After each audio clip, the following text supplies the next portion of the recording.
La nulidad constitucional como una figura especialísima dentro del sistema penal y procesal penal. Efectivamente, ¿qué significa la nulidad constitucional?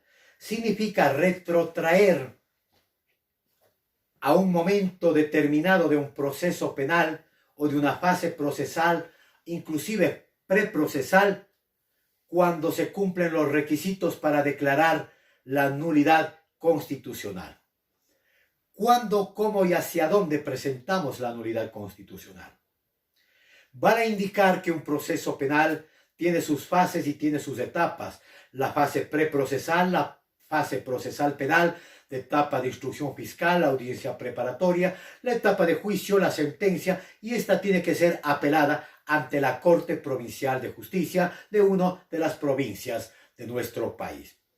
Cuando la Corte ratifica la sentencia condenatoria, tenemos 5 días para presentar el recurso de casación, es decir, aquel recurso de impugnación, recurso ante la Corte Nacional de Justicia o para ante la Corte Nacional de Justicia, a fin de que una de las salas de lo penal conozcan el recurso de casación. El recurso de casación se refiere fundamentalmente a los vitium in procedendo y a los vitium in judicando, es decir, a las violaciones a las formas y formalidades y procedimiento en un proceso penal y en la sentencia. No me voy a referir al in judicando. Presentamos el escrito de casación debidamente fundamentado, estructurado, principalmente estableciendo la causa posible que pueda generar la nulidad constitucional cuando tengamos la audiencia en la Corte Nacional de Justicia. Hay varias causas por las cuales puede ser acogida la casación en cuanto a violación de la motivación. Primero, cuando no está motivada la sentencia. Una sentencia no está motivada cuando no está fundamentada y estructurada conforme al estándar nacional y al estándar internacional, lo que conocemos como la razonabilidad, el producto de la experiencia, la parte psicológica de los juzgadores que deben implementar en la sentencia, cuando no existe una congruencia entre los hechos, el derecho y la resolución, cuando la sentencia no cumple el parámetro o las tesis de la teoría fáctica, la teoría probatoria y la teoría jurídica. La primera sobre los hechos, la segunda sobre las pruebas y el valor procesal de cada una de ellas, y obviamente la parte netamente técnica, jurídica, cuando no consten normas constitucionales, normas del derecho material, no consten normas de instrumentos internacionales, doctrina, jurisprudencia, precedente constitucional, internacional de la Corte Interamericana de Derechos Humanos.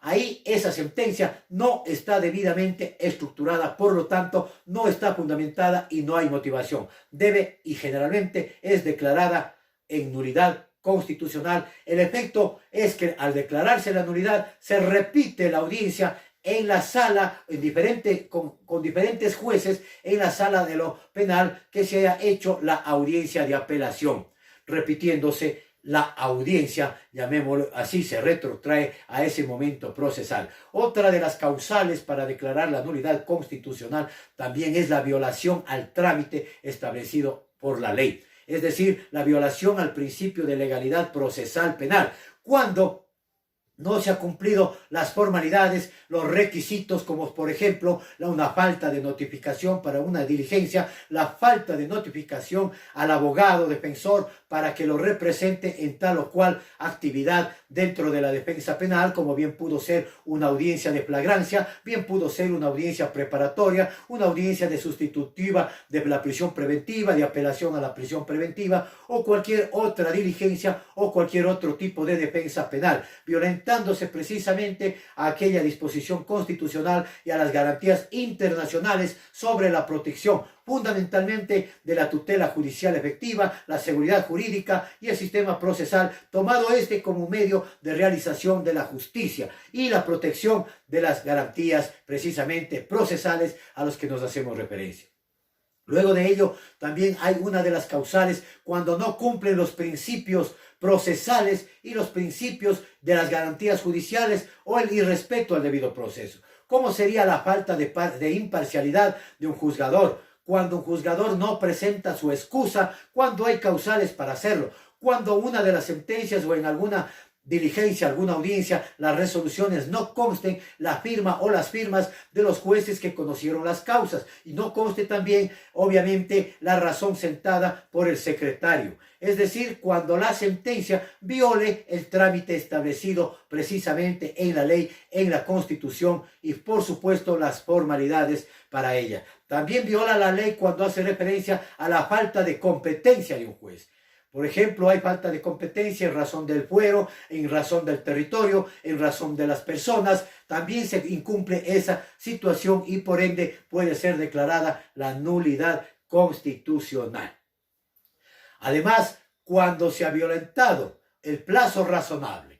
El plazo razonable significa, por ejemplo, que una instrucción fiscal no puede ir más allá en un estado ordinario de 90 días, de 60 días, 90, 120 días.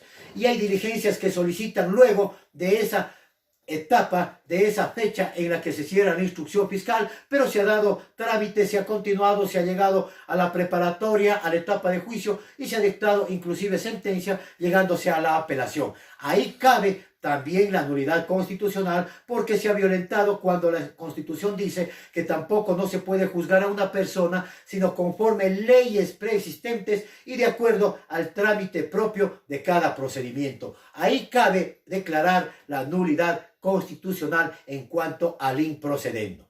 ¿Cuáles son las garantías fundamentales de esta figura jurídica especialísima dentro del sistema procesal penal? La garantía fundamental es la defensa de la justicia y de la jurisprudencia en la Corte Nacional, la unificación de las resoluciones de los jueces de la Sala Penal y por ende de la Corte Nacional. También, segundo aspecto y parámetro, es la defensa de los derechos humanos, de los derechos fundamentales garantizados en las leyes internacionales y garantizados en las leyes materiales de nuestro país. Entre esa protección, cuando la Constitución dice que el más alto deber del Estado es respetar y hacer respetar los derechos humanos, se refiere al derecho humano, al debido proceso, a la garantía de la seguridad jurídica, a la tutela judicial, al acceso a la justicia en forma imparcial, en forma independiente. La violación de esos principios trae las consecuencias de nulidad constitucional.